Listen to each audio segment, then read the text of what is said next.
د اسداباد ښاروالۍ له لوري د کونړ کرنې ریاست سره په ګډه همکارۍ د پسرلي په رارسېدو سره د دغه ولایت په 4 ناحیو کې د نیالګیو کینولو کمپاین پیل شو.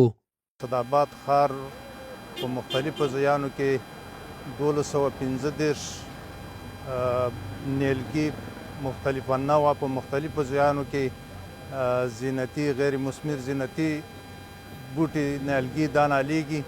د مسؤلینو په خبره ونې د چاپیریال ښکلا د ولس د دې برخه کې تازه کینول شو نیالګیو ته خاصه پاملرنه وکړي. دا چې نن کوم نیالګي کینول شو په دې حق باندې زه دا وایم چې چاپیریال کې دا ډېره ښکلا رامنځته کوي او د تغیر اقلیم په برخه کې ډېر کار کوي. هغه چې زموږ ځنګلونه وال شوي دي او د سابقې نه دغه شموږ ته راپاتې دي نو بیا یې کولو کې دا د تغیر اقلیم په برخه کې هم ډېر کار کوي. دغه سیلابونو مخه نیسي او موږ او تاسو چې کوم ګرمایش ګورو دا ګرمایش مخه هم نیسي. هوا صفا کیږي او تنفس کې صفا هوا منځته راځي نو چاپیریال روغ ساتل کیږي.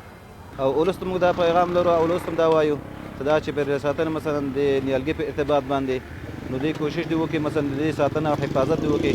دا د موږ تاسو د آینده ښکلا او موږ تاسو د آینده د وطن زیبایی ده نو په دې باندې موږ ولس باندې غږ کوو چې د دې چې حفاظت وکړي.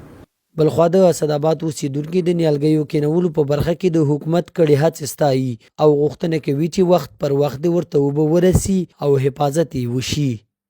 موږ په اسداباد ښاروال باندې هم غږ کوو دغه بوټو نالیدو خو یو ښه اقدام دی خو د دې وروسته د ساتلو باید غور وشي دا وساتل شي څو د اوبو هغې اوبه هم شي د مالونو هم وساتل شي دغه ترې غوښتنه لرو. موږ یې ساتنه هم کوو انشاءالله د دې بوټو نه ځکه چې دا زموږ د خپل کور کلي بوټی دی او موږ دپاره هغې حکومت کینۍ او مصرف او تاوان هغه کوي او زما د کور کلي ښکلا پرې ده نو زه کولی شم چې زه دغه یاد کمپاین چې نن رسما پیل شو شاوخوا 1200 نیالګي به د مرکز اړوند په 4 ناحیو کې کینول شي.